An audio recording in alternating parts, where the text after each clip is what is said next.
In the heart of Connecticut's Berkshire Mountains, 68-year-old retired surgeon Eleanor Pierce was about to upend everything her family thought they knew about wealth and inheritance.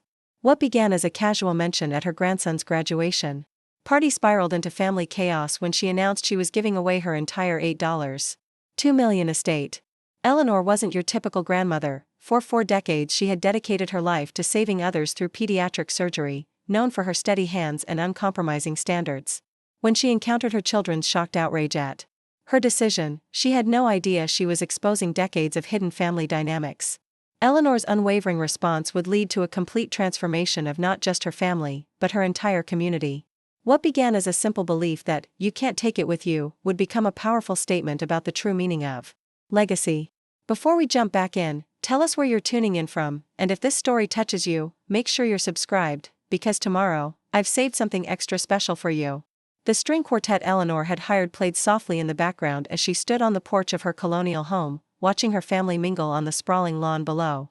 The catering staff moved efficiently between clusters of guests, silver trays balanced expertly as they offered champagne and hors d'oeuvres. The celebration for her grandson Tyler's medical school graduation had cost more than most people's annual salary, but Eleanor had never been one to scrimp on important occasions. She sipped her champagne, the June sun warming her face as she surveyed the scene with a peculiar sense of detachment. The grand oak trees that lined her property cast long shadows across the manicured grass, their branches swaying gently in the afternoon breeze.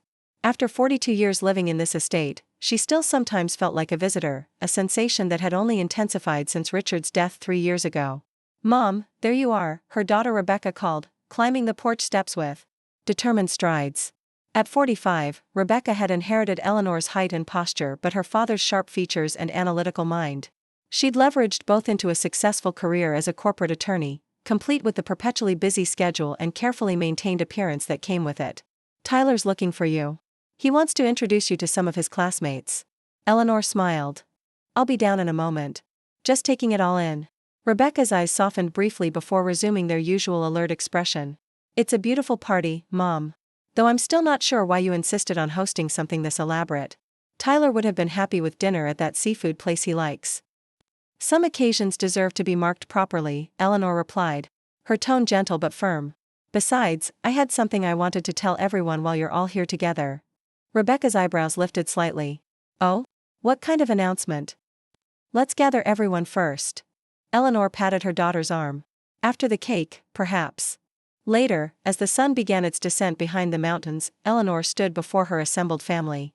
Tyler sat at the center table, his girlfriend Mia beside him, both still glowing with the pride of recent accomplishment.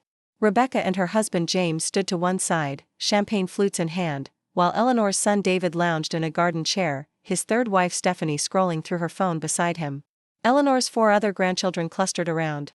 Ages ranging from 12 to 24, their attention divided between the promise of cake and whatever was happening on their screens. Eleanor tapped her glass with a silver spoon, the crystal ringing clear across the garden. "If I could have everyone's attention, please." Conversations died down gradually, eyes turning toward her with varying degrees of interest. "First, I want to congratulate Tyler again," Eleanor began, smiling at her grandson. "Following in the family medical tradition makes me prouder than I can express." Tyler raised his glass in acknowledgement, his smile easy and confident. "This milestone has made me reflect on legacy, on what we leave behind," Eleanor continued, her voice steady despite the weight of what she was about to share.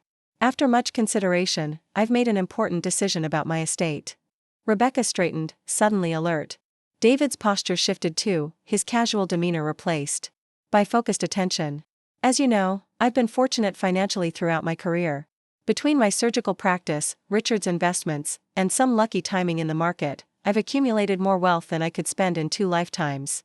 Eleanor paused, taking in the expectant faces before her. "I've decided that rather than waiting until I'm gone, I'm giving it all away." The silence that followed was absolute, broken only by the distant chirping of birds. "Giving it away?" Rebecca repeated, her voice unnaturally high. "What exactly do you mean by that, Mom?" "I mean that I've established a foundation that will distribute my entire estate, approximately $8.2 million after taxes, to various causes. The paperwork was finalized last week." Eleanor kept her tone matter-of-fact, as if discussing a minor change in dinner plans rather than the dissolution of an inheritance her children had counted on for decades. David sat forward, setting his drink down with deliberate care. Mom, that's insane. You can't just give away our inheritance. It was never yours, David, Eleanor replied gently. It was always mine to decide what to do with. But we've planned around this. Rebecca's composure cracked slightly. James and I have been counting on that money for our retirement, for the kids' college funds. We've made financial decisions based on money you hadn't earned. And wasn't yet yours, Eleanor finished for her. I understand that's disappointing, but I've made my decision. Preparing and narrating this story took us a lot of time, so if you are enjoying it, subscribe to our channel, it means a lot to us. Now back to the story. Tyler's girlfriend Mia looked uncomfortable, clearly wishing she could disappear from this increasingly tense family moment. Tyler himself seemed stunned, his earlier jubilation faded to confusion. To what causes, exactly? James asked, his lawyer's mind already calculating angles, possibilities, ways to challenge the decision. Half will go to medical programs in underserved communities, Eleanor explained. A quarter to educational initiatives for first-generation college students. The remainder will be distributed to various local charities here in Berkshire County. Nothing for your actual family? David's voice had taken on a dangerous edge. Nothing for your own flesh and blood? Eleanor met his gaze steadily. Tyler's medical school was fully paid for. Rebecca's law school as well. Your 3 failed business ventures, David, not to mention the divorce settlements I helped with. I've given all of you significant financial support throughout your lives. That's different, David protested. That was just help along the way. The inheritance is. It's what families do. Is it? Eleanor asked quietly. Is an inheritance an obligation? Or is it a gift? Rebecca stepped forward, her attorney persona taking over. Mom, let's discuss this privately. I'm sure we can come to some reasonable compromise. That there's nothing to discuss, Eleanor interrupted, her voice firm. The decision is made, the paperwork filed. I'm not asking for permission or negotiating terms. I'm simply informing you of my choice. You're being selfish, David snapped, standing up so abruptly his chair toppled backward. After all we've done, all the times we've rearranged our lives for you since Dad died, what exactly have you rearranged, David? Eleanor asked, genuine curiosity in her voice. When was the last time you drove up from Boston to visit me without needing something? David's face flushed. That's not fair. I agree, it's not fair, Eleanor said. But it is accurate. The party disintegrated rapidly after that. Tyler tried valiantly to smooth things over, but the damage was done. Rebecca switched between icy anger and tactical persuasion, while David made no effort to hide his fury. By sunset, the house was empty except for the catering staff quietly clearing away the remnants of what should have been a joyous occasion. Eleanor stood in her kitchen, watching through the window as the last of the rental company vans pulled away down the long driveway. The caterer had left containers of uneaten food neatly stacked in her refrigerator, enough to last her a week, though her appetite had vanished hours ago. Her phone had been buzzing consistently for the past hour. Text messages from Rebecca. Increasingly frustrated voicemails from David, even a carefully worded email from James suggesting they explore legal options regarding mental competency. Eleanor turned the phone off and set it face down on the counter. The house felt cavernous around her, the silence oppressive after the earlier chaos. Eleanor moved through the rooms with a sense of detachment, straightening a picture frame here, adjusting a flower arrangement there. The home she'd shared with Richard for 4 decades, where they'd raised their children and hosted countless dinner parties and holiday gatherings, suddenly felt like a museum of a life she was ready to leave behind. In her study, Eleanor sat at the antique desk that had been Richard's pride and joy. The paperwork for the foundation was neatly organized in a leather portfolio, months of meetings with attorneys, financial advisors, and charitable organizations distilled into legal language and signatures. Next to it lay a separate file containing the provisions she'd made for herself, a modest monthly stipend from the foundation, enough to maintain a comfortable but not luxurious lifestyle. She hadn't told her children about the changes to her will either, or about the sale of the house that would be finalized next month. One bombshell at a time seemed prudent, though perhaps the clean break of complete disclosure would have been kinder in the long run. The grandfather clock in the hallway chimed 11, its resonant tones echoing through the empty house. Eleanor closed the portfolio and turned off the desk lamp. Tomorrow would bring more confrontations, more accusations, more attempts to change her mind. But for tonight, despite the emotional turmoil, she felt strangely at peace with her decision. As she climbed the stairs to her bedroom, her phone lit up again on the kitchen counter below, unnoticed and unanswered. By morning, Eleanor's phone contained 27 missed calls and 43 text messages. She reviewed them over coffee. her expression growing increasingly troubled as she scrolled through the digital evidence of her family's distress. Rebecca had progressed from disbelief to bargaining, suggesting various compromise arrangements. David's messages had started with rage, descended into personal attacks, and finally settled into cold threats of legal action. Most troubling were the messages from her grandchildren, confusion from the younger ones, disappointment from the older ones who had apparently been told about trust funds that had never actually existed. Tyler alone had sent a message that wasn't accusatory, asking simply if they could talk when things had calmed down. Eleanor was still considering how to respond when her doorbell rang. Through the front window, she could see Rebecca's silver Audi in the driveway, her daughter standing on the porch in what Eleanor recognized as her courtroom suit, charcoal gray, impeccably tailored, designed to intimidate. "I thought we should discuss this in person," Rebecca said when Eleanor opened the door, her tone professional, as if addressing a particularly difficult client. "May I come in?" Eleanor stepped aside, leading the way to the sunroom at the back of the house. The space had always been her favorite, floor-to-ceiling windows overlooking the gardens, filled with plants and comfortable furniture. Rebecca remained standing, declining Eleanor's gesture toward the sofa. "I've consulted with some colleagues who specialize in estate law," Rebecca began without preamble. "What you're proposing isn't as simple as you seem to think." "I'm aware of the legal complexities," Eleanor replied, keeping her voice even. "That's why I worked with Jameson and Blackwell for the past 6 months to ensure everything was properly structured." Rebecca's expression flickered with surprise. "Jameson and Blackwell? They're one of the top firms for," she stopped herself, regrouping. "Regardless, there are family considerations that supersede legal technicalities. Such as the commitments we've all made based on certain understandings about the future." Rebecca began pacing, her heels clicking against the tile floor. "James and I purchased our house with the anticipation of eventually having additional resources. David's children have college funds that need supplementing. There are expectations that have been in place for years." "Expectations I never established," Eleanor pointed out. "I never promised any of you specific inheritances." "It was implied," Rebecca insisted. "It's the natural order of things. Parents provide for their children." "I have provided for you," Eleanor said quietly. "Your education, your first home down payment, the startup capital for James's practice. I've given you every advantage I could. And now you're giving our inheritance to strangers." "I'm giving my money to causes I believe in," Eleanor corrected. "There's a difference." Rebecca stopped pacing, turning to face her mother directly. "Why now? Why not enjoy your retirement and let the usual process unfold naturally?" Eleanor considered the question, knowing the honest answer would only inflame the situation further. But decades of delivering difficult news to patients had taught her that sometimes the truth, however painful, was the only ethical choice. "Because I've seen what the expectation of inheritance does to families," she said finally. "I've watched friends' children circle like vultures during final illnesses, seen siblings turn against each other over china patterns and jewelry. I've witnessed the subtle shifting of relationships as elderly parents become viewed primarily as future assets rather than present people." "That's not us," Rebecca protested. "We're not like that. Aren't we?" Eleanor asked gently. "When was the last time you visited me without discussing my investments or the maintenance of this house? When did David last call me without eventually steering the conversation toward a temporary cash flow problem in his business?" Rebecca's face flushed. "That's unfair." "Perhaps," Eleanor acknowledged. "But I've made my decision, Rebecca. The foundation is established, the directives in place. This isn't a negotiation." "Mom, please." Rebecca's professional facade cracked slightly. "At least consider setting aside something for the grandchildren. They shouldn't be punished for whatever issues you think you have with David and me. The grandchildren will receive the same gift I'm giving everyone, the knowledge that their grandmother used her resources to help those truly in need." Eleanor kept her voice firm despite the pain of watching her daughter's distress. "And they'll inherit something far more valuable than money, the understanding that true wealth lies in what you give, not what you keep."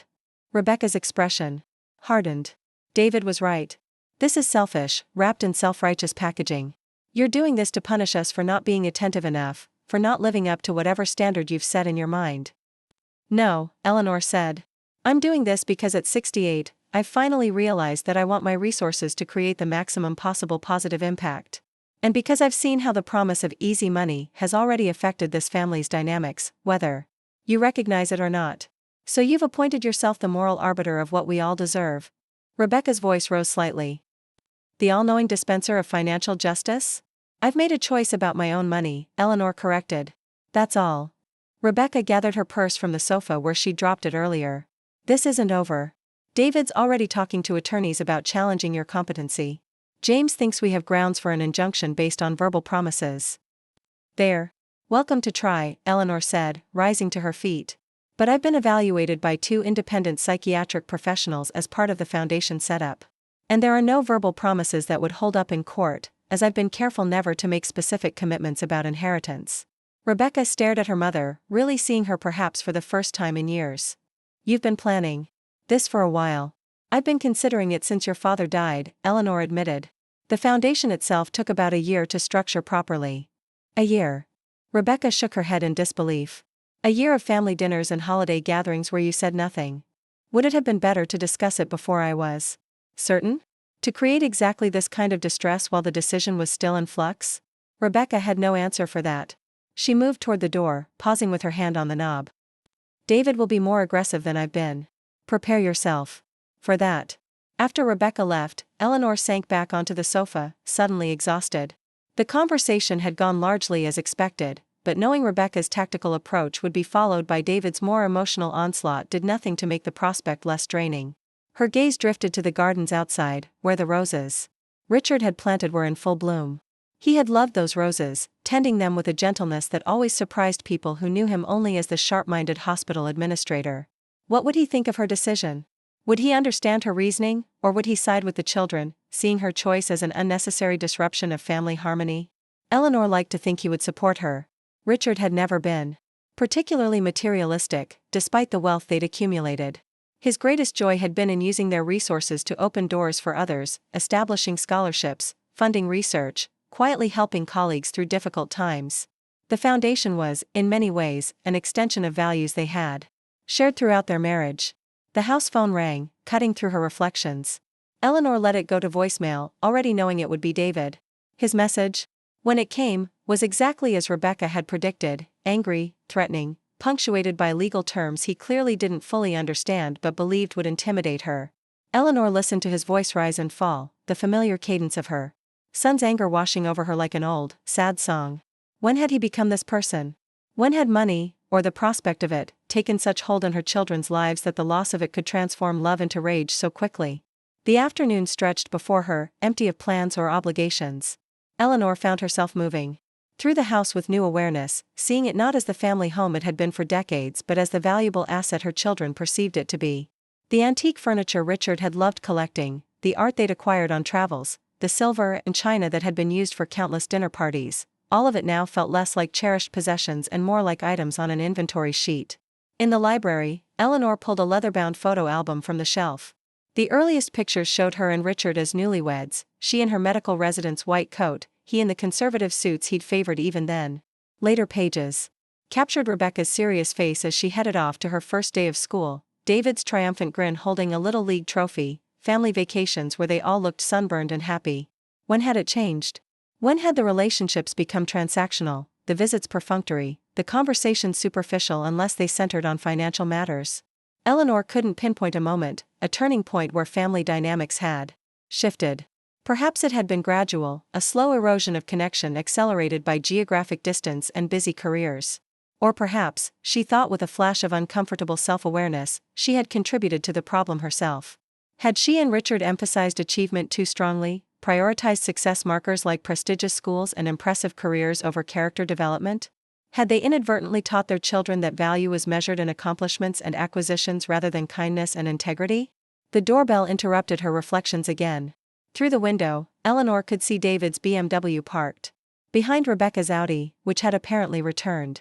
Both her children stood on the porch, their postures suggesting an uneasy alliance formed in the face of a common threat. Eleanor took a deep breath, steeling herself for the confrontation to come. Whatever happened next, she was certain of one thing: the decision to give away her wealth had already revealed truths about her family that no amount of money could ever fix. The sound of more car doors slamming drew her attention back to the window. James was now emerging from a third vehicle, carrying what looked like legal documents. Behind him came Stephanie, David's wife, her expression suggesting she'd rather be anywhere else. And most surprising of all, Tyler stood on the lawn, his face a mixture of confusion and concern. Eleanor watched this gathering of her family. This intervention, for that was clearly what it was, and felt a strange calm settle over her. They could argue, threaten, plead, but the truth remained unchanged: you couldn't take it with you, and Eleanor Pierce had decided not to wait until departure to discover what happened when money no longer defined her relationships. With squared shoulders and unwavering resolve, she moved to open the door. Eleanor Pierce's house stood silent and empty 3 days after the disastrous family confrontation. The ornate grandfather clock in the hallway ticked steadily, marking time in a home where time suddenly felt both precious and oppressive. She hadn't moved from her position by the bay window in nearly an hour, watching raindrops trace patterns on the glass while the untouched cup of tea beside her grew cold. The family intervention had been worse than she'd anticipated. David's fury had escalated to shouting, Rebecca's legal maneuvering had grown increasingly desperate, and James had presented a hastily drafted document that would have effectively reversed her decision in exchange for allowing her to maintain supervised control of her own finances. Only Tyler had remained quiet, watching the proceedings with troubled eyes before finally interrupting his father's tirade with a simple question: has anyone actually asked Grandma why this matters to her? No one had answered him. No one had even acknowledged the question. And in that moment, Eleanor had seen with perfect clarity what decades of wealth and privilege had done to the family she and Richard had tried to build. She'd asked them all to leave then, her voice carrying the same quiet authority that had once commanded operating rooms. To her mild surprise, they had complied, filing out with varying expressions of resentment and betrayal. Tyler had been the last to go, pausing at the door to say, "I'll call you tomorrow, Grandma," though the promised call had never come.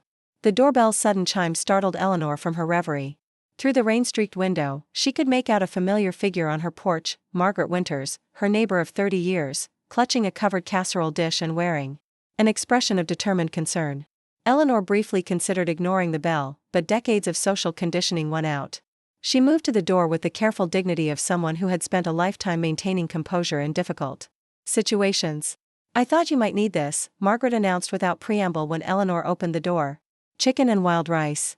And don't tell me you're not hungry, because I know what grief looks like, Eleanor Pierce. I watched you after Richard died." Eleanor accepted the casserole automatically. "It's not grief, Margaret." "No?"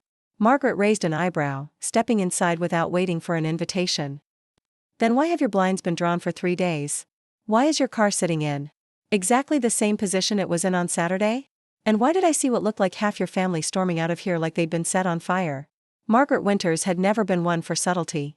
At 74, with a crown of silver hair and the energetic bearing of someone 20 years younger, she had spent her career as a high school principal before retiring to write mystery novels. She moved through Eleanor's kitchen with familiar efficiency, opening cabinets and retrieving plates. "You need to eat," she declared, setting the casserole dish on the counter. "And then you need to tell me what's happening, because the gossip circuit is running wild and I'd rather hear the truth directly." Eleanor found herself smiling despite everything. "The gossip circuit? In our neighborhood? Darling, Mrs. Abernathy across the street has nothing better to do than watch everyone's comings and goings. She called me Sunday morning to report that there had been, and I quote, some kind of situation at your graduation party. Then yesterday, she provided a detailed inventory of which family members returned and how long they stayed." Margaret began serving the casserole onto plates. "So either you tell me what's going on, or I'll be forced to rely on the Abernathy Intelligence Network, which we both know is about 60% fabrication." Over the simple meal, Eleanor found herself recounting the events of the past few days: the announcement, the reactions, the painful confrontation. Margaret listened without interruption, her expression thoughtful. "So you're giving it all away," she said finally, when Eleanor had finished. "Every penny." "Not quite every penny," Eleanor corrected. "I've arranged a modest stipend for myself. Enough to live comfortably in the smaller place I'm moving to next month." "You're selling the house too?" Margaret's eyebrows rose. "Eleanor Pierce, you have been busy." "The house goes to the foundation as well," Eleanor explained. "The proceeds will fund medical scholarships for students from rural communities." Margaret studied her friend's face. "And your children think you've lost your mind?" "Among other less charitable assessments, yes. Have you?" The blunt question startled a laugh from Eleanor. "Lost my mind? No, Margaret. I've found my purpose." Margaret nodded slowly. "I believe you. But I'm curious, why now? Why not just change your will and let all this drama happen after you're gone?" It was the same question Rebecca had asked, but coming from Margaret, without accusation or agenda, Eleanor found herself considering it more deeply. "Because I want to see it," she said finally. "I want to witness the good that can come from these resources while I still have time to appreciate it. And She hesitated, then continued with the honesty that had characterized their friendship from the beginning. I wanted to know the truth about my family while I still have time to address it. And now you do know, Margaret observed. Though, I doubt it's the truth you hoped for. No, Eleanor agreed softly. It isn't. After Margaret left, promising to return the next day, whether you want company or not, Eleanor found herself moving through the house with new energy. She showered, dressed in one of her favorite outfits rather than the loungewear she'd been existing in, and began tackling the task she'd been avoiding for days, responding to the foundation director's emails about the first round of grant distributions. She was deep in correspondence when her phone rang, displaying Tyler's name. Eleanor's hand hovered over the device, uncertainty momentarily displacing her newfound resolve. What if he was calling as a family representative, making another attempt at changing her mind? What if the genuine connection she'd always felt with her eldest grandchild had been damaged beyond repair by her decision? On the fourth ring, she answered. Grandma? Tyler's voice sounded hesitant, younger somehow than his 26 years. Is this a bad time? It's never a bad time for you, Eleanor replied, meaning it. How are you, Tyler? He paused, seeming to consider and discard several possible answers. I'm confused, honestly. About Saturday, about everything that happened afterward. Dad and Mom have both been calling me, telling me I need to help convince you that you're making a terrible mistake, but, Eleanor prompted gently when he trailed off. But I keep thinking about something you said at the party, about what families do. About whether inheritance is an obligation or a gift. His voice grew stronger. And I realized I don't actually know what I think about that. I never had to think about it before. Eleanor felt a surge of pride in this young man, this doctor in training who was asking questions rather than making assumptions.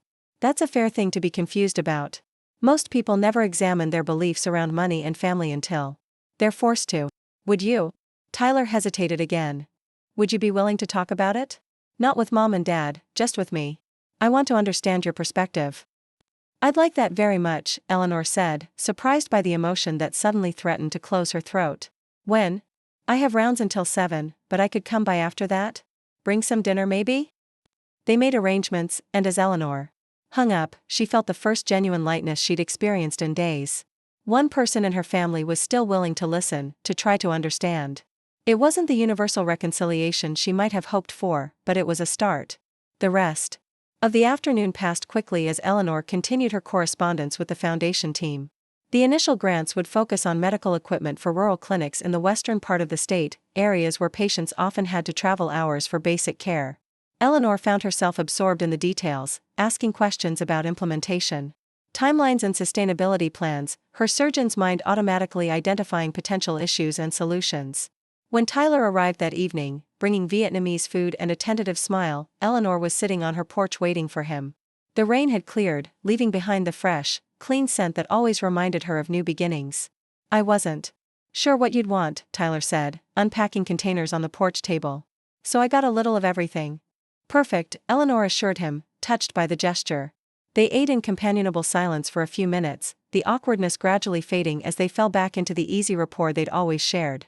So, Tyler said finally, setting down his chopsticks. Tell me about the foundation. Not why you created it, we can get to that, but what it's actually going to do. Eleanor found herself smiling at the question. Of course Tyler would want to understand the practical aspects first. He'd always been methodical that way, needing to establish a factual framework before exploring emotional territory. She explained the foundation's structure and focus areas, warming to the subject as she outlined the specific initiatives already underway. Tyler listened intently, asking thoughtful questions that revealed both his medical training and his genuine interest. That's actually amazing, he said when she finished. Especially the rural healthcare component. We just had a lecture series on healthcare deserts in America, and the statistics are staggering. They are, Eleanor agreed. And they're not improving without intervention. Tyler nodded, absently rearranging his napkin. So now the harder question. Why like this? Why not set up the foundation but also leave something for the family? It was directly asked, without accusation or judgment, exactly what she would have expected from Tyler. Eleanor considered her answer carefully. I could give you the altruistic reasons first, she said finally. About maximizing impact and addressing urgent needs. Those are true, but they're not the whole truth. She met his gaze directly. The whole truth is that I've watched money change this family, Tyler. Not in obvious ways, not all at once, but gradually, insidiously. I've watched your father's ambition curdle into entitlement. I've seen your aunt's independence fade into calculation. I've observed how all of you children have been raised with certain expectations that have nothing to do with your own efforts. Tyler winced slightly but didn't interrupt. After your grandfather died, Eleanor continued, I noticed a shift in how people interacted with me. Suddenly conversations always seemed to circle back to the estate, to investments, to the future of this house. Visits became less frequent but more pointed. And I started to wonder what would happen if the money wasn't there, who would still show up, who would still call just to check on me, who would still value the relationship for itself rather than for what it might eventually yield. That's a painful experiment to run on your own family, Tyler observed quietly. Yes, Eleanor acknowledged. It is. But Tyler, I'm 68 years old. I've spent most of my life building a career, raising children, supporting your grandfather's work, maintaining a certain standard of living. I've never had the opportunity to discover who people are, who I am, without the cushion and complication of wealth. And now you want that opportunity. I do, Eleanor confirmed. I want to know that the people in my life are there because they want to be, not because they're waiting for something. And I want to use these resources for real, measurable good. While I can still witness the impact. Tyler was silent for a long moment, staring out at the garden as darkness gradually claimed it. When he finally spoke, his voice was thoughtful. You know, during medical school orientation, one of the professors told us something I've never forgotten. He said, your most valuable diagnostic tool isn't in your white coat pocket or in the hospital's imaging suite. It's the question no one else has thought to ask. Tyler turned back to face his grandmother. I think the question no one's asking here is, what will make you happy, Grandma? Not what's practical, or expected, or even what might be best for the family, but what will bring you joy in the years you have left. The question hit Eleanor with unexpected force. What would bring her joy? She'd been so focused on the moral imperative of her decision, on the practical impact of the foundation, that she hadn't fully considered her own emotional needs in the equation. I think.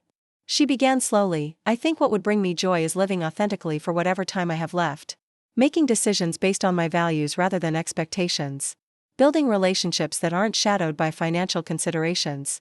She smiled at her grandson. And knowing that at least one member of my family understands that. Tyler reached across the table to squeeze her hand. I can't promise to agree with everything you decide, but I can promise to try to understand it. And to be here regardless. By the time Tyler left, the stars were emerging in the clear night sky.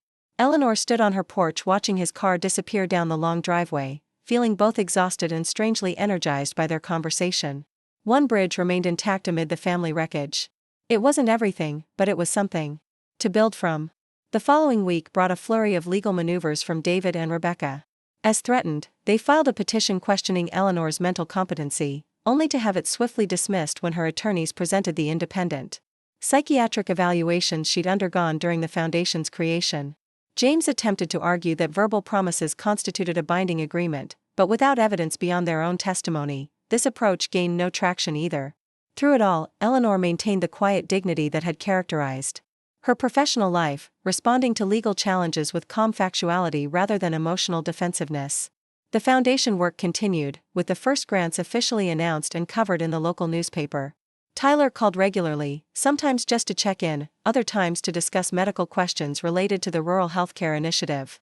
Margaret Winters became a daily presence, arriving each morning with coffee and sharp observations about everything from Eleanor's legal situation to the poor pruning technique being employed by the landscaping service. Her brisk practicality and unflinching support provided a counterbalance to the family tension, reminding Eleanor that not all relationships were conditional. It was Margaret who accompanied Eleanor to view what would become her new home. A simple but elegant apartment in a downtown building that housed a mix of young professionals and active seniors.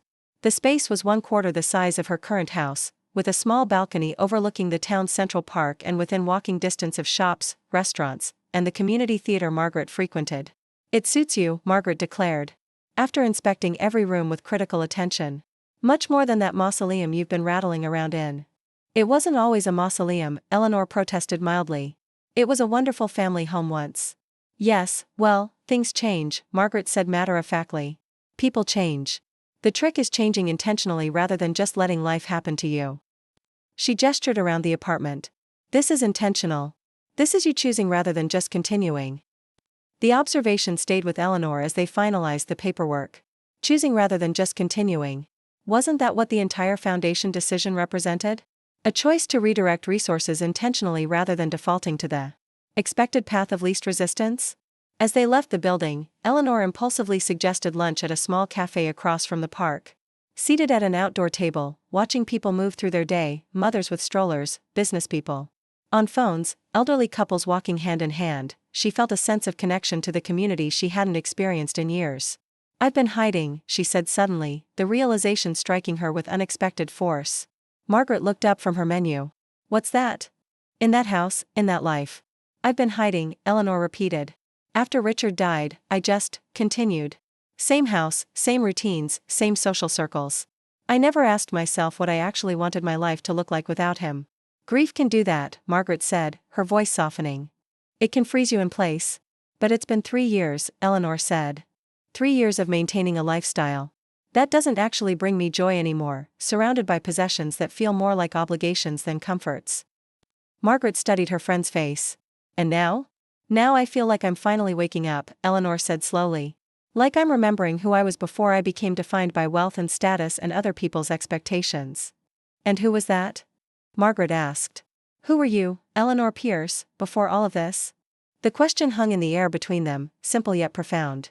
Eleanor found herself transported back decades, to the young woman who had fought her way through medical school when female surgeons were still a rarity, who had volunteered at free clinics on weekends, who had dreamed of revolutionizing pediatric surgical techniques for underserved populations.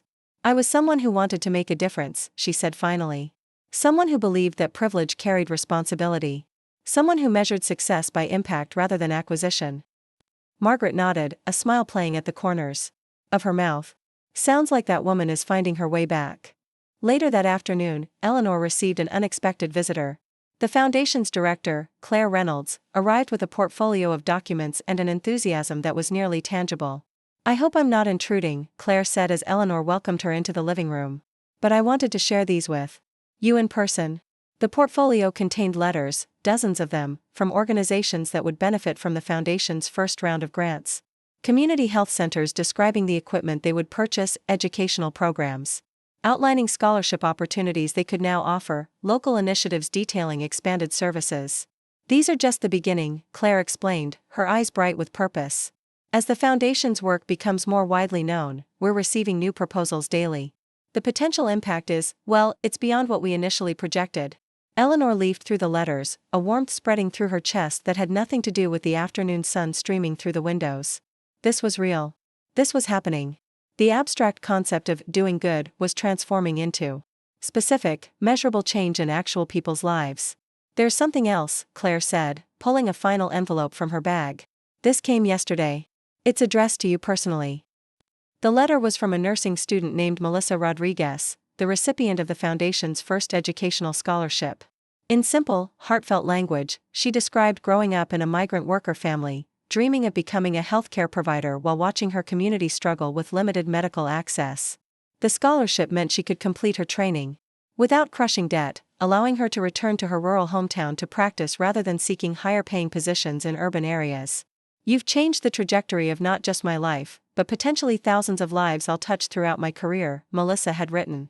"I promise to make that investment count." Eleanor read the letter twice, then looked up to find Claire watching her with understanding. "This is why we do the work," Claire said quietly. "This is the ripple effect." After Claire left, Eleanor sat in her garden, Melissa's letter still in her hand. The roses Richard had planted were in full bloom, their scent perfuming the evening air. For the first time since his death, she felt his presence not as an absence to be mourned but as a legacy to be continued. "I think you'd approve," she said aloud to the empty garden. "I think you'd understand that this is the right thing, even if it's not the easy thing." As twilight descended, Eleanor found herself contemplating the journey ahead. The house would be sold, possessions distributed or donated, a new chapter begun in the downtown apartment. Her children might never fully understand or forgive her choice. The family dynamics might remain fractured despite her hopes for eventual reconciliation. But something new was emerging from the wreckage of expectations and entitlement, something authentic and aligned with her deepest values. Eleanor Pierce was rediscovering herself at 68, proving that it was never too late to reclaim your purpose or redefine your legacy. The choice to give everything away wasn't just about money. It was about freedom. The freedom to live according to conviction rather than convention. The freedom to prioritize impact over acquisition. The freedom to discover who remained in your life when material incentives were removed from the equation. As darkness settled over the garden, Eleanor made a decision. Tomorrow, she would invite her children to dinner, not to negotiate or persuade, but to explain. To share the letters from grant recipients, to outline the foundation's vision, to help them understand that her choice wasn't a rejection of family but an affirmation of values that transcended financial inheritance. They might not come. They might not listen. But the invitation itself was important, a door left open, a possibility extended. Because despite everything, Eleanor still believed in the potential for growth and understanding, still hoped that somewhere beneath the hurt and disappointment, her children remembered the principles she and Richard had tried to instill. With renewed purpose, Eleanor rose from her garden bench and walked back toward the house, leaving behind the lingering question of what we truly owe our families, and what we owe ourselves, when facing the ultimate truth that you can't take it with you when you go. The dining room in Eleanor's home had hosted hundreds of gatherings over the decades, holiday celebrations, dinner parties for Richard's hospital colleagues, fundraisers for medical causes. Tonight, it looked both familiar and strange, the antique mahogany table set with her grandmother's china and silver, fresh flowers arranged in crystal vases, candles waiting to be lit. Everything perfect, everything as it had always been, yet fundamentally changed by the knowledge that soon it would all belong to strangers. Eleanor adjusted a place setting, wondering if she was preparing for an actual dinner or merely staging an elaborate scene that would never be played out. She had sent the invitation 3 days ago, a simple note to David, Rebecca, and their families requesting their presence for dinner, to discuss the foundation's work and my future plans. Tyler had immediately called to confirm his attendance. From the others, only silence. Margaret had offered to be present as moral support, but Eleanor had declined. This needed to be family only, for better or worse. If no one came except Tyler, at least she would have tried. If they all arrived, spoiling for another fight, at least the confrontation would happen on her terms, in her space, with her carefully considered words. The doorbell rang at precisely 6:30. Eleanor smoothed her dress, a simple blue sheath she'd chosen for its calming color rather than its designer label, and moved to answer it. Tyler stood on the porch, a bottle of wine in one hand, and Mia beside him. "I hope it's okay that I brought Mia," he said, kissing Eleanor's cheek. "I thought we might need another doctor in the room." Mia smiled apologetically. "I can wait in the car if this should be family only." "Nonsense," Eleanor said, genuinely pleased to see the young woman. "You're absolutely welcome." They had barely settled in the living room when the doorbell rang again. Eleanor opened the door to find Rebecca standing stiffly on the porch, alone. "James couldn't make it," Rebecca said by way of greeting. "He had a client emergency." Eleanor simply nodded, choosing not to point out that client emergencies seemed to materialize whenever difficult family situations arose. "I'm glad you came," she said instead, meaning it despite the tension radiating from her daughter. Rebecca's eyes swept the entryway, noting the small changes that signaled the impending move, empty spaces where family photos had been, the antique hall table now bare of its usual decorative items. Her expression tightened but she said nothing. As she followed Eleanor to the living room, Tyler rose when they entered, his smile carefully neutral. "Hi, Mom."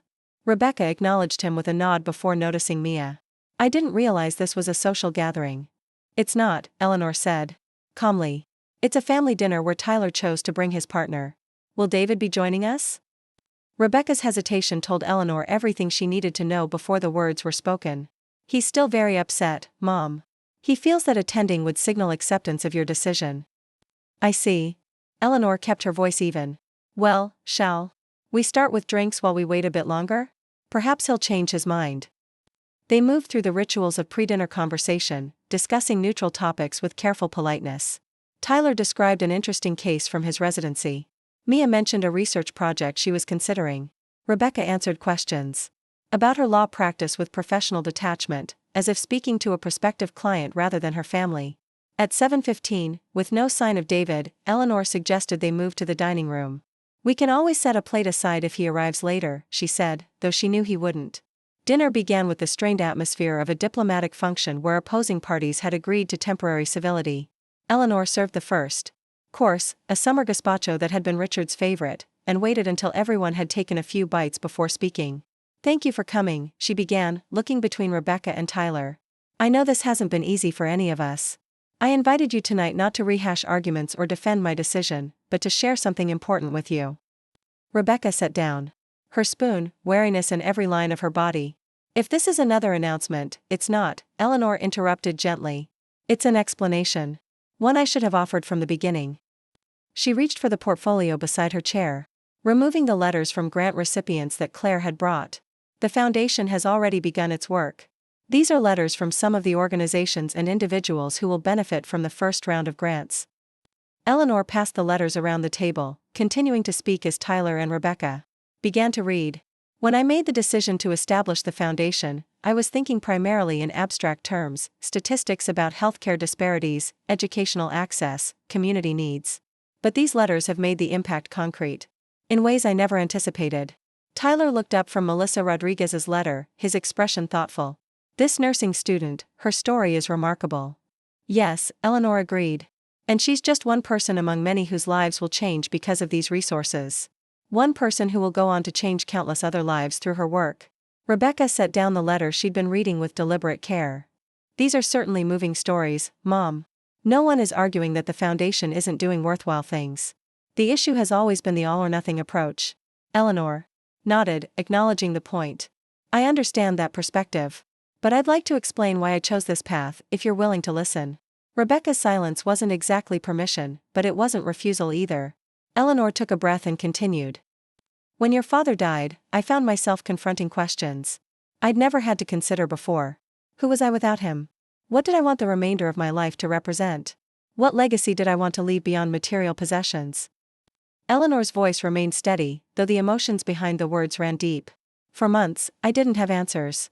I just continued our shared life as best I could, maintaining the house, attending the same social functions, making the same charitable donations. She looked around the dining room, at the space that held so many memories. But gradually I realized that I was living on autopilot, following patterns established over decades without questioning whether they still served any meaningful purpose. I was surrounded by beautiful things that had become maintenance obligations, rather than sources of joy. I was making token charitable contributions that changed nothing fundamental about the problems they addressed. Tyler was listening intently, while Rebecca maintained a carefully neutral expression. Then last year, I visited a rural health clinic as part of a hospital outreach program, Eleanor continued. The facility was desperately understaffed, using outdated equipment, serving patients who had driven hours to receive basic care. I spoke with a mother who had brought her child in with symptoms that would have been addressed in minutes at our hospital, but who had waited 3 weeks for an appointment because the clinic had only one pediatric provider for a 3-county area. Eleanor paused, the memory still vivid in her mind. I realized then that I had the resources to make a real difference in situations like that, not through the kind of modest donations that would alleviate temporary symptoms, but through substantial, strategic investment that could address root causes. So you decided to give away everything, Rebecca said, her tone carefully controlled. Not immediately, no, Eleanor replied. Initially, I considered a partial approach, establishing a foundation with a portion of the estate, while preserving inheritances for the family. I spent months meeting with financial advisors, charitable organizations, and attorneys to explore different structures.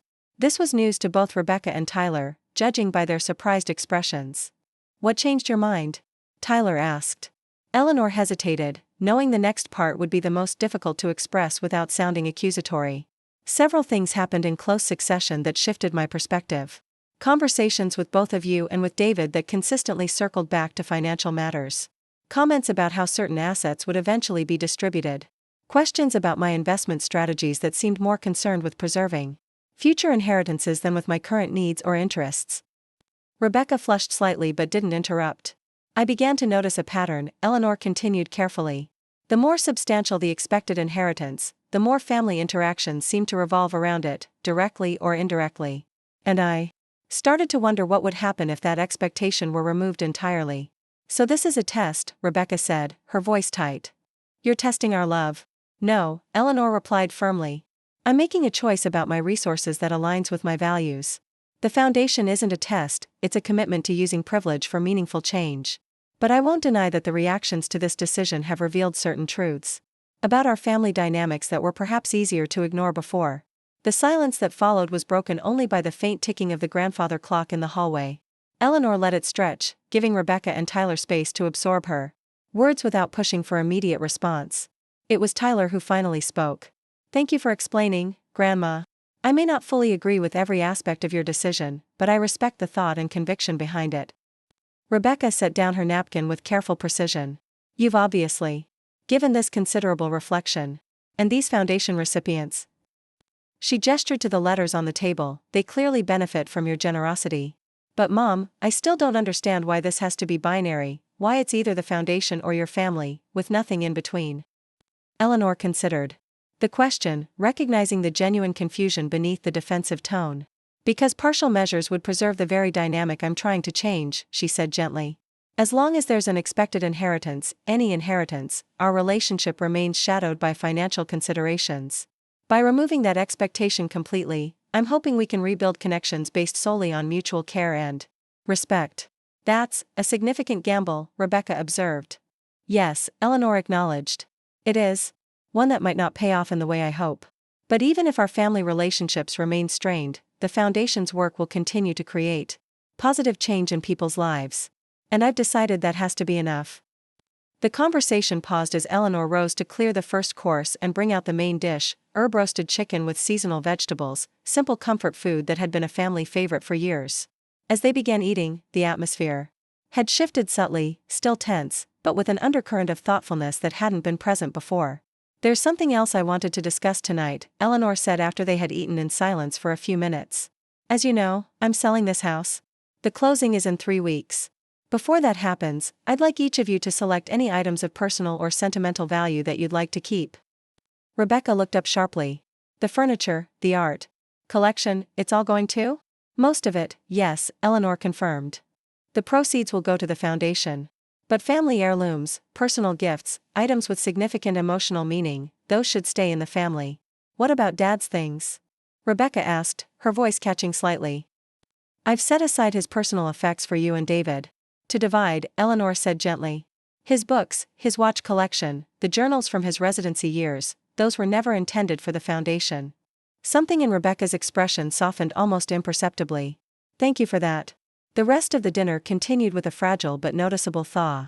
Rebecca asked questions about the foundation's governance structure and grant selection process, her legal mind engaging with the practical aspects even as she maintained emotional distance. Tyler and Mia shared stories from their medical training. That connected to the healthcare initiatives Eleanor had described. No one mentioned David's absence, though it hung in the air like an unacknowledged wound. As they finished dessert, Richard's favorite apple tart with homemade vanilla ice cream, Eleanor found herself studying her daughter's face, seeing beyond the professional mask to the girl who had once followed her around the house with endless why questions, the teenager who had debated ethical scenarios at the dinner table with fierce intelligence, the young woman who had graduated law school with Richard beaming proudly beside Eleanor in the audience. Rebecca, she said quietly, whatever happens with the foundation decision, whatever disagreements remain between us, I want you to know that I'm immensely proud of the person you've become. Your father would be too. Rebecca looked startled. Then skeptical, as if searching for the strategic angle behind the comment. Finding none, she simply said, thank you, but the words carried a weight that suggested they meant more than the simple acknowledgement. After dinner, Tyler and Mia helped clear the table despite Eleanor's protests. In the kitchen, Tyler embraced his grandmother spontaneously. Thank you for tonight, he said. For explaining everything the way you did. I think it helped, even if Mom isn't ready to admit it yet. I hope so, Eleanor replied. I didn't expect immediate reconciliation. Just opening a door that might have seemed closed. Rebecca declined dessert but accepted coffee, which they took in the living room. As Eleanor poured from the silver service that had been a wedding gift from Richard's parents, Rebecca looked around the familiar space with new awareness. It's strange to think of strangers living here, she said finally. This house has always been constant. I know, Eleanor acknowledged. It's been a wonderful home. But it's too large for one person, and maintaining it diverts resources that could be better used elsewhere. Where will you go? The question seemed to surprise Rebecca as much as Eleanor, as if she hadn't intended to ask it. I've leased an apartment downtown, Eleanor explained. Near the park. It's much smaller, but it has wonderful light and a little balcony for container gardening. Rebecca nodded, absorbing this information with the same careful neutrality she'd maintained throughout most of the evening. But when she spoke again, her voice carried a hint of genuine curiosity rather than strategic assessment. Will you be happy there? In a smaller place, with less? The question caught Eleanor off guard with its unexpected concern. I think I will, she said thoughtfully. I'm finding that at this stage of life, more often translates to more maintenance. More decisions, more responsibility, not necessarily more joy. Rebecca considered this, her expression suggesting she was encountering a perspective she hadn't fully considered before. I suppose there's something to be said for simplifying. There is, Eleanor agreed. Though I recognize it's a privilege to simplify by choice rather than necessity. When Rebecca left an hour later, the goodbye was neither warm nor cold, a handshake rather than an embrace, but with eye contact that hadn't been present in their previous encounters since the announcement.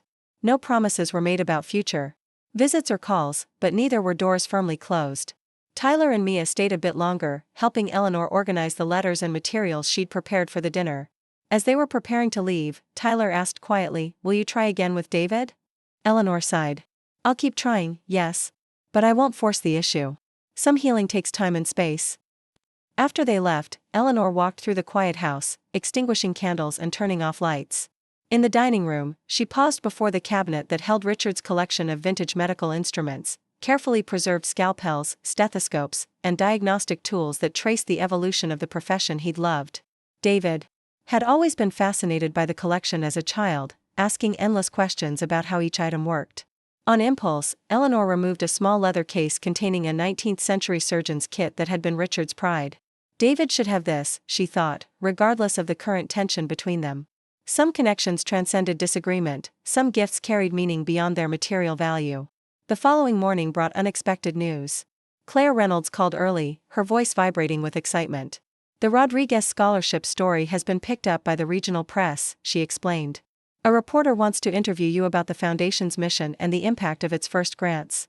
This could significantly increase our visibility and potentially attract additional donors."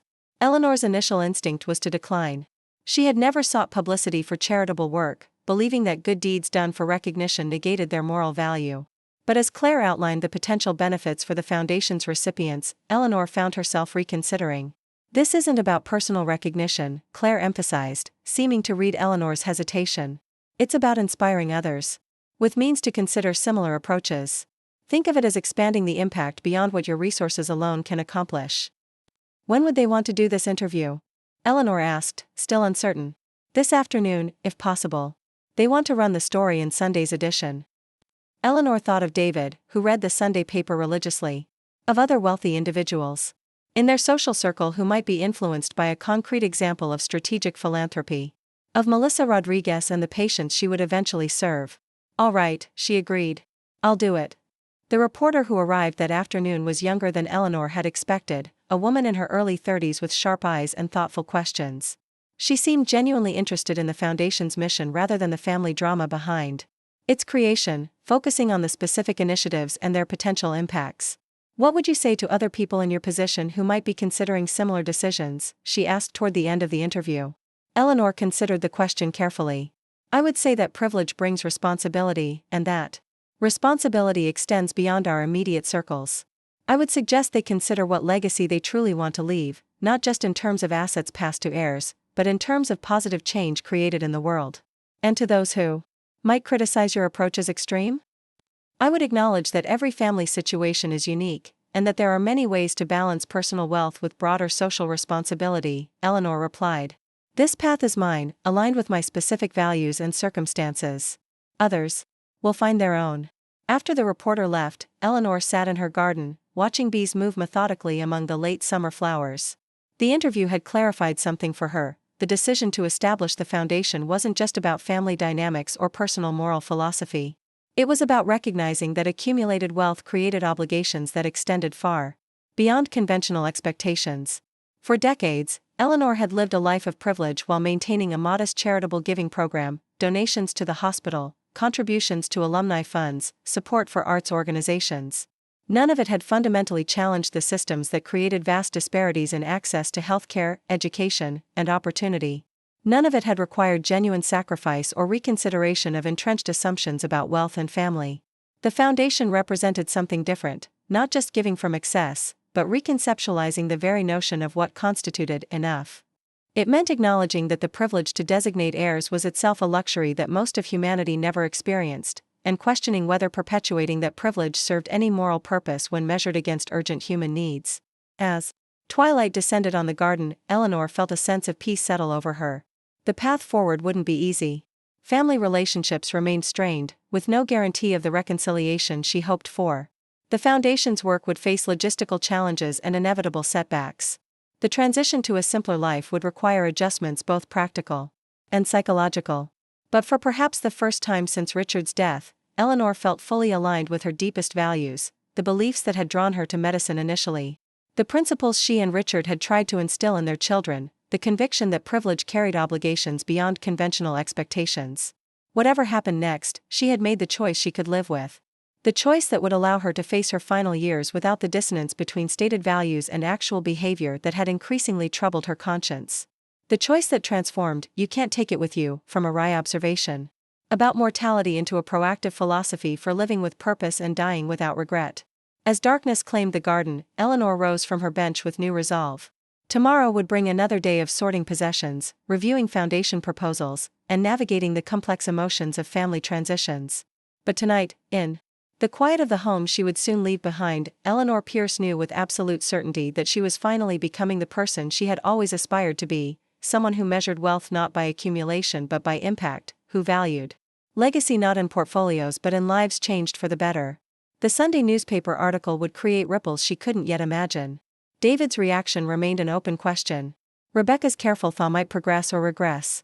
But regardless of these uncertainties, Eleanor had found her authentic path forward, giving away everything before she left not as a test or punishment, but as the ultimate expression of her deepest conviction that true wealth lay in what you shared, not what you kept. The Sunday edition of the Berkshire Herald lay spread across David Hoffman's kitchen island, the front page of the lifestyle section featuring a photo of his mother that he couldn't quite bring himself to look at directly. He'd been circling it for 20 minutes, making coffee, checking his phone, adjusting the thermostat, anything to avoid confronting the article with its bold headline, "Local Surgeon Gives Away $8.2 million Fortune to Fund Rural Healthcare and Education." Stephanie watched him from the breakfast table, her expression caught between curiosity and caution. Their marriage, his third, had weathered numerous financial crises and family dramas, but this situation had pushed tensions to new levels. "Are you going to read it, or just orbit around it all morning?" she finally asked, her voice gentler than the words themselves. David glared at her, then immediately regretted it. This wasn't Stephanie's fault. None of it was. "I'm not sure I want to read my mother's public justification for disinheriting her family." "It might not be what you expect," Stephanie suggested, rising to refill her coffee cup. As she passed the island, she glanced at the article. "The focus seems to be on the Foundation's work, not family matters." Curiosity finally overcame resistance. David pulled the paper closer, forcing himself to look at the photograph of Eleanor. She was seated in her garden, the roses that had been his father's passion blooming behind her. She looked different somehow. Calmer, more purposeful than he remembered from recent encounters. The Eleanor in this photo wasn't the stubborn, misguided woman he'd been raging against for weeks, but rather the mother he remembered from childhood, the one with steady hands and clear eyes who had always seemed to know exactly what she was doing. The article began with Melissa Rodriguez's story, detailing how the Foundation's first scholarship had changed the trajectory of her nursing career. It continued with descriptions of medical equipment being delivered to rural clinics, educational programs receiving funding, and community initiatives expanding their reach. Eleanor was quoted discussing the moral obligation of privilege and the responsibility to create meaningful change with accumulated resources. Only in the final paragraphs did the reporter delicately reference family adjustments to the new arrangement, with Eleanor offering a diplomatic comment about different perspectives on inheritance and philanthropy. There was no mention of the heated confrontations, legal maneuvers, or emotional fallout that had consumed the Hoffman family for weeks. "She makes it sound so reasonable," David muttered, pushing the paper away. "So noble and selfless." "Maybe it is," Stephanie said quietly. David looked up sharply. "Whose side are you on?" "I wasn't aware this had sides," Stephanie replied, meeting his gaze steadily. "I thought it was a mother making a decision about her own money. A decision that affects all of us." "Does it?" Stephanie asked. "Really, David, how does it actually affect us? We own our home. You have your business. We're not depending on Eleanor's money for day-to-day survival." "That's not the point," David insisted, though he found himself struggling to articulate exactly what the point was. "It's about expectations, plans, the natural order of things." Stephanie's expression softened. "I know you're hurt.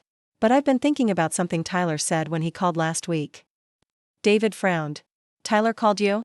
"He was checking on you, since you haven't been returning his calls." Stephanie hesitated, then continued. "He said your mother is selling the house. That she wanted everyone to claim personal items with sentimental value before the closing." I don't want anything, David said automatically, the words feeling childish even as he spoke them. Not even your father's medical instrument collection? Stephanie asked. You used to talk about that all the time, how you'd show the pieces to our grandchildren someday, tell them about their grandfather's work. The mention of Richard's collection hit David with unexpected force. The carefully preserved instruments had fascinated him as a child, his father patiently explaining. The purpose of each tool, the evolution of surgical techniques, the progress of medical science across generations. Those quiet moments in his father's study, just the two of them surrounded by history and precision and healing purpose, had been among the most meaningful of his childhood. The collection is probably going to the foundation too, he said, but the bitterness in his voice had diminished slightly. You won't know unless you ask, Stephanie pointed out. Maybe it's time to at least have a conversation with your mother, one that isn't about money or legal challenges or who's right and who's wrong. David stared out the window, watching sunlight play across their backyard. His anger of recent weeks felt suddenly exhausting, a weight he'd been carrying without realizing how heavy it had become. I'll think about it, he said finally.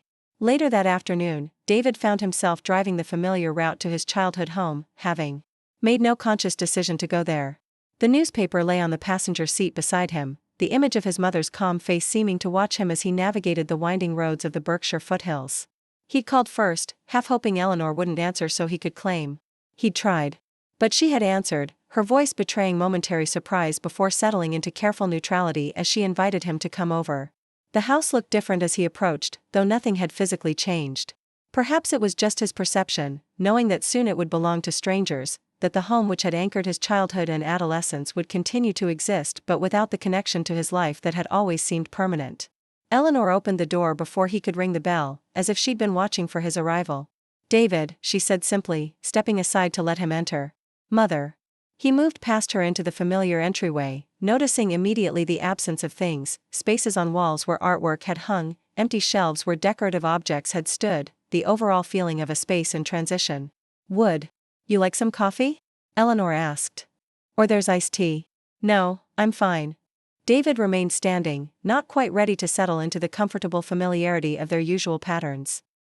I saw the newspaper article. Eleanor nodded, neither defensive nor apologetic. Claire thought it might help attract additional donors to the foundation.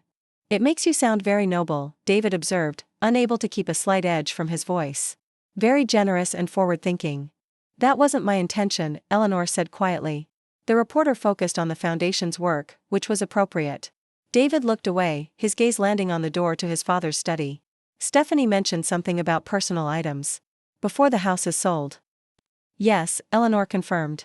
I've set aside things that have family significance, photos, heirlooms, gifts with sentimental value. You and Rebecca should decide how to divide them. David nodded stiffly, still not looking directly at his mother. And Dad's medical collection? Something in Eleanor's expression softened. I was hoping you would want that. It's already packed for you, actually.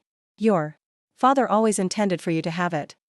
The simple statement, your father always intended for you to have it, pierced through David's carefully maintained armor. Richard had been gone for 3 years, but in that moment, he felt suddenly, painfully present. Why are you doing this, Mom?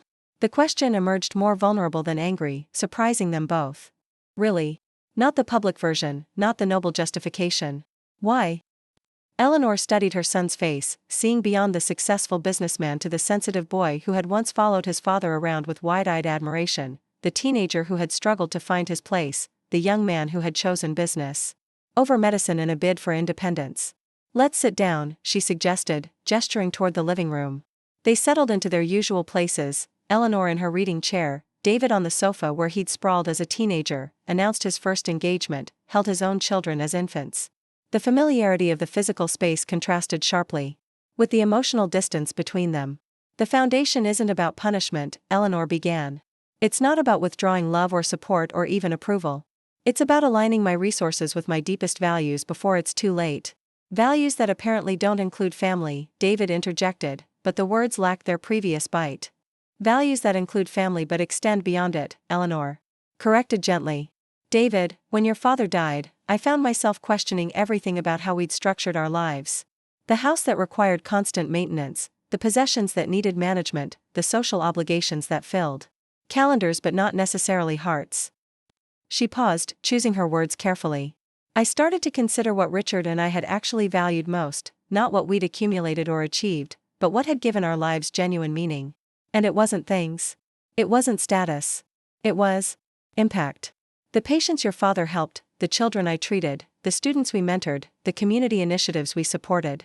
David listened without interrupting, his expression guarded but attentive. At the same time, Eleanor continued. I noticed how our family interactions had changed. How conversations increasingly revolved around finances, inheritance expectations, the future disposition of assets. Not because anyone was being deliberately mercenary, but because that's the natural progression when significant wealth is involved. So you decided to remove the wealth entirely, David said, understanding beginning to dawn despite his resistance to it. I decided to redirect it, Eleanor corrected. To use it according to the values your father and I tried to instill. That privilege carries responsibility, that success creates obligation, that the measure of a life well lived is positive impact rather than accumulation. David was silent for a long moment, absorbing his mother's words. When he Fina. You could have discussed it with us first. Before making such a dramatic decision. Perhaps I should have, but David, would you honestly have approached that conversation with an open mind? Or would you have seen it as a problem to solve, a misguided notion to redirect? I don't know. I've been thinking about something your father used to say when making difficult medical decisions. He said, the right choice isn't always the expected one, and the expected choice isn't always the right one. Dad would have supported this? I believe he would have. Perhaps not exactly as I've implemented it, but the core concept, using our resources for maximum positive impact rather than simply perpetuating family wealth, that was very much aligned with his values. The foundation. Tell me more about what it's actually doing. The strategic approach to rural healthcare access, the educational scholarships designed to address systemic inequities, the community development programs focused on sustainable change, rather than temporary assistance. You've really thought this through. I have. For longer than you might realize.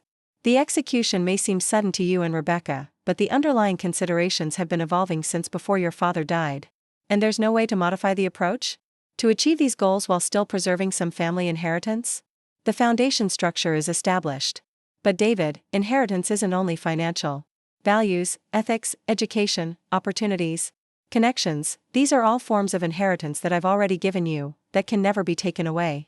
I always thought my kids would grow up visiting this place, the way I visited Grandma and Grandpa's farm when I was little. I understand. Places hold memories, create continuity. But David, the foundation will establish a small retreat center for healthcare workers using some of the proceeds from this house. People who dedicate their lives to helping others will come here to rest, recharge, learn. The house will still nurture, still heal, just in a different way. Stephanie's expecting me. But I'd like to come back tomorrow, if that's okay. To look through Dad's things, maybe help with some of the sorting. I'd appreciate that. I've left the collection for you to pack. I thought you might want to handle the pieces yourself, decide how to arrange them in your home. Thank you. How did it go? Better than expected. Different than expected. I'm so glad. That connection to your father, it's important, David. More important than the monetary value of anything else in that house. I'm going back tomorrow. To help with sorting, to go through Dad's things. And I'm thinking about joining the foundation's advisory board. Mom mentioned they're still structuring the governance, and my business experience might be useful. That's a significant shift from where you were this morning. I know. But maybe it's time to stop fighting what can't be changed and start engaging with what can be shaped. The foundation is happening regardless.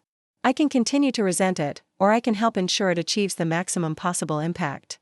The distribution criteria are actually quite impressive. The focus on measurable outcomes. The requirements for organizational accountability, it's more rigorous than most philanthropic endeavors I've encountered.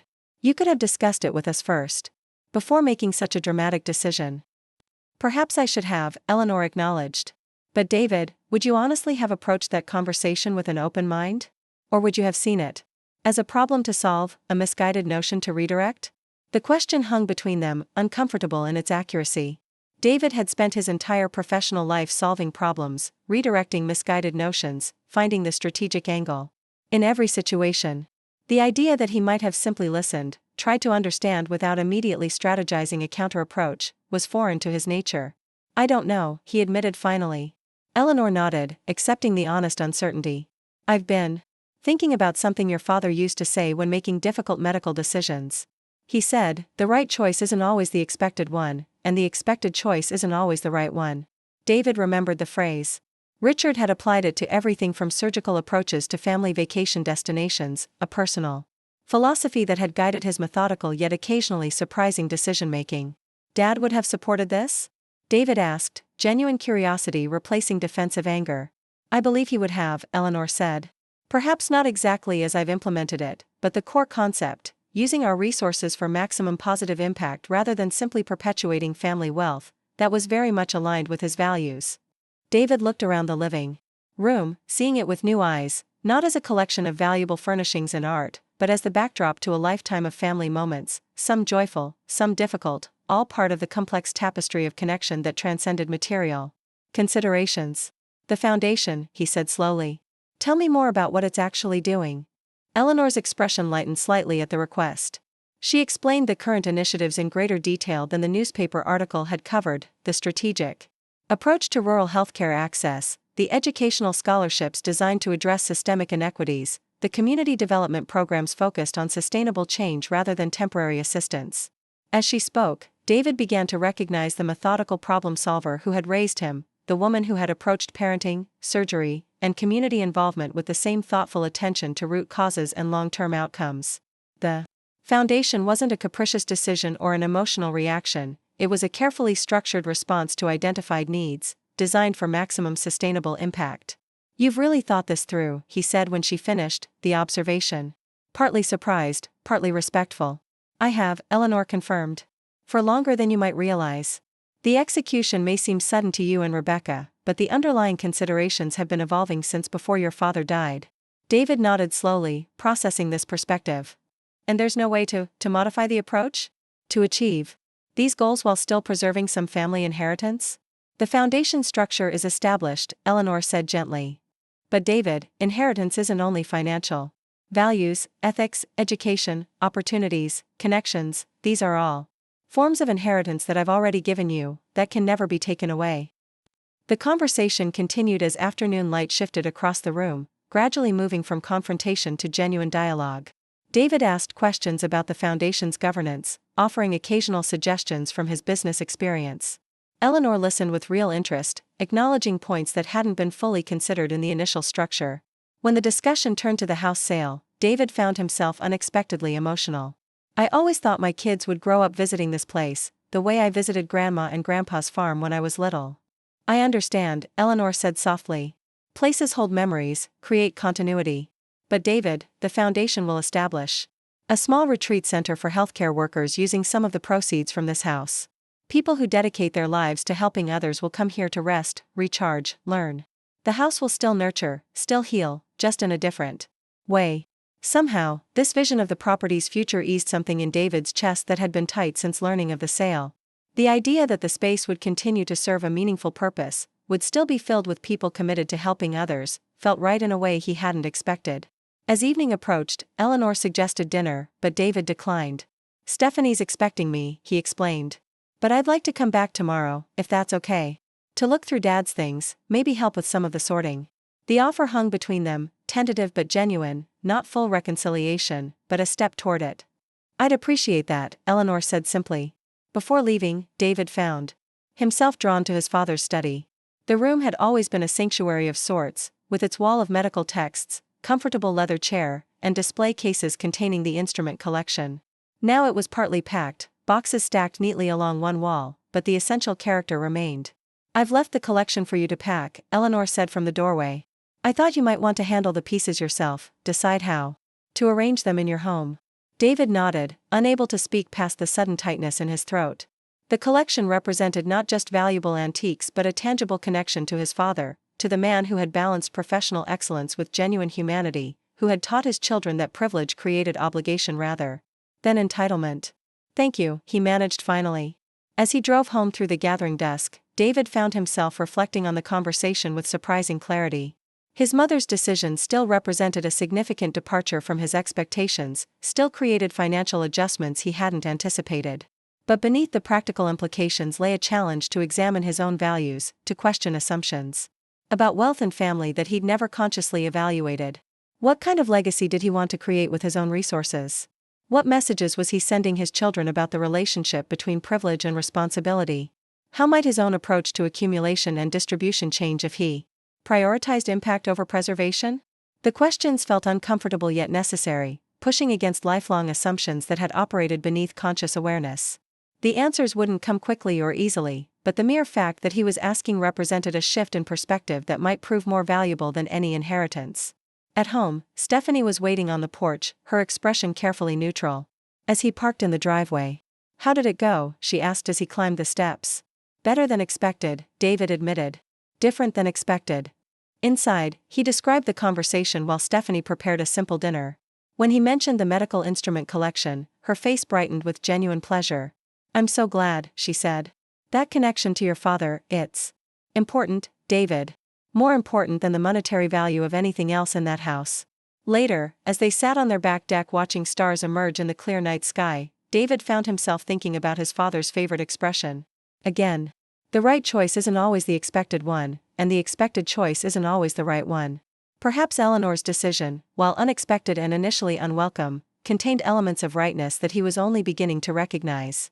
"I'm going back tomorrow," he told Stephanie. "To help with sorting, to go through Dad's things." She squeezed his hand in silent support. "And I'm thinking about joining the Foundation's advisory board," he added, surprising himself with the spontaneous declaration. "Mom mentioned they're still structuring the governance, and my business experience might be useful." Stephanie looked at him with a mixture of surprise and approval. "That's a significant shift from where you were this morning." "I know," David acknowledged. "But maybe it's time to stop fighting what can't be changed and start engaging with what can be shaped." He paused, considering. "The Foundation is happening regardless. I can continue to resent it, or I can help ensure it achieves the maximum possible impact." The decision felt right as he spoke it aloud, not a complete resolution of complex family dynamics, not an endorsement of every aspect of Eleanor's approach, but a step toward constructive engagement rather than bitter opposition. A choice to focus on what could be built rather than what had been lost. The following weeks brought gradual but significant shifts in the Pierce-Hoffman family landscape. Rebecca, hearing of David's involvement with the Foundation, initially reacted with skepticism. But after reviewing the governance documents with her attorney's precision, she reluctantly acknowledged the thoughtful structure Eleanor had established. "The distribution criteria are actually quite impressive," she admitted during a tense but civil coffee meeting with Eleanor. "The focus on measurable outcomes, the requirements for organizational accountability, it's more rigorous than most philanthropic endeavors I've encountered." It wasn't forgiveness or full acceptance, but it represented movement from outright opposition toward cautious respect. When Eleanor invited her to contribute legal expertise to the Foundation's contract development on a consulting basis, Rebecca's initial refusal gradually evolved into conditional interest. Tyler continued his regular visits, sometimes bringing Mia, occasionally facilitating conversations between Eleanor and his parents that might otherwise have descended into defensive positions. His medical training provided valuable perspective on the healthcare initiatives, while his genuine care for all involved created bridges across lingering resentments. The house closing approached with a mixture of nostalgia and anticipation. Eleanor spent her final weeks in the family home methodically sorting through decades of accumulated possessions, distinguishing between items of genuine sentimental value and those that merely represented habit or status. David came regularly to help, their conversations moving gradually from awkward politeness to more genuine exchange. As they packed Richard's medical texts for donation to the hospital library, David found himself sharing memories of childhood. Afternoons spent studying alongside his father, pretending to read complex surgical journals while actually absorbing his father's quiet dedication. "He used to quiz me on anatomical terms," David recalled, carefully wrapping a well-worn medical dictionary. "Made a game of it, keeping score on a little chalkboard in the corner." "I remember," Eleanor said, smiling at the image. "He was so proud when you could identify all the bones in the human hand at age 8. These small moments of shared remembrance, neither avoiding difficult emotions nor dwelling exclusively on them, gradually rebuilt connections that had seemed irreparably damaged just weeks before. On the final evening before the move, Eleanor hosted a small gathering at the house, not a formal party, but a quiet acknowledgement of transition. Tyler and Mia came early to help with preparations. Rebecca arrived with characteristic punctuality, bringing an expensive bottle of wine and carefully neutral conversation. David and Stephanie came last, carrying a simple houseplant for Eleanor's new apartment. "For your balcony garden," Stephanie explained, presenting the ceramic pot with genuine warmth. They shared a meal around the dining room table that had hosted countless family gatherings over the decades. The conversation moved carefully around sensitive topics, focusing instead on foundation developments, Tyler's residency experiences, community news. Not the easy familiarity of before, but not the brittle tension of recent months either, something new emerging from the wreckage of old expectations. After dinner, as twilight settled over the garden, Eleanor invited them to join her outside. The roses Richard had so carefully tended were in their final bloom of the season, their fragrance filling the evening air with bittersweet perfume. "I wanted to share something with you," Eleanor said, once they had gathered in the garden. "The Foundation Board approved our first major healthcare initiative yesterday. Starting next month, a mobile medical unit will begin serving rural communities in the western part of the state, bringing diagnostic services, preventive care, and specialist consultations to areas with limited healthcare access." She paused, her expression quietly proud. "The unit will be named the Richard Pierce Memorial Mobile Clinic, in honor of your father's commitment to expanding healthcare access throughout his career." The announcement landed with unexpected emotional impact. Richard's name had been largely absent from the Foundation discussions, as if mentioning him might weaponize his memory for one perspective or another. Now, his legacy was being honored in a way that transcended family disagreements, a concrete manifestation of values he had championed throughout his life. David cleared his throat, visibly moved. He would have loved that. Especially the mobile aspect, bringing care directly to people who need it most. "It's a fitting tribute," Rebecca agreed softly. In that moment, something subtle but significant shifted in the family dynamic. The Foundation transformed from Eleanor's unilateral decision into a shared family legacy, not in terms of financial benefit, but in terms of meaningful impact. Aligned with values that transcended individual interests. As darkness settled over the garden, Eleanor looked at her family gathered among the roses Richard had planted, the son who was gradually moving from resentment toward engagement, the daughter whose professional detachment occasionally yielded to genuine connection, the grandson who balanced loyalty to all with integrity of purpose. Not healed completely, not perfectly reconciled, but moving tentatively toward new understanding. "Tomorrow I move into my new place," Eleanor said, "and this house begins its transition to new purpose. But I want you all to know that wherever I live, you have a place. Whatever disagreements remain between us, the foundation of family continues." The words hung in the night air, an invitation rather than a demand, an acknowledgement of both pain and possibility. No one responded immediately, but the silence wasn't rejection, it was contemplation, consideration of what might emerge from this period of profound change. Later, as the family prepared to leave, David lingered behind the others. "I've been thinking about something," he said, once they were alone. "About what you said regarding inheritance not being only financial. About values and ethics being their own form of legacy." Eleanor waited, giving him space to formulate his thoughts. "I'm starting to understand," he continued slowly. "Not agree completely, maybe, but understand. And I'm realizing that by giving everything away before you leave, you're actually demonstrating those values in the most powerful possible way." The observation, delivered with halting sincerity rather than strategic calculation, represented perhaps the most significant breakthrough in their fractured relationship. Not full reconciliation, not complete acceptance, but genuine effort to see beyond personal disappointment to larger principle. "Thank you for that," Eleanor said simply. After everyone had gone, Eleanor walked through the house one final time. Not to check for forgotten items, but to say goodbye to the space that had sheltered 4 decades of her life. Each room held memories, joyful celebrations, heated arguments, quiet evenings, family milestones. The house had witnessed the full spectrum of human experience, had contained both profound connection and painful disconnection. Tomorrow would bring a new chapter, a smaller space, a simpler life, a focus on the Foundation's work rather than material maintenance. The family relationships would continue to evolve, perhaps strengthening with time, perhaps settling into respectful distance. Nothing was certain except change itself. As Eleanor stood in the doorway for the last time, she felt not regret but confirmation.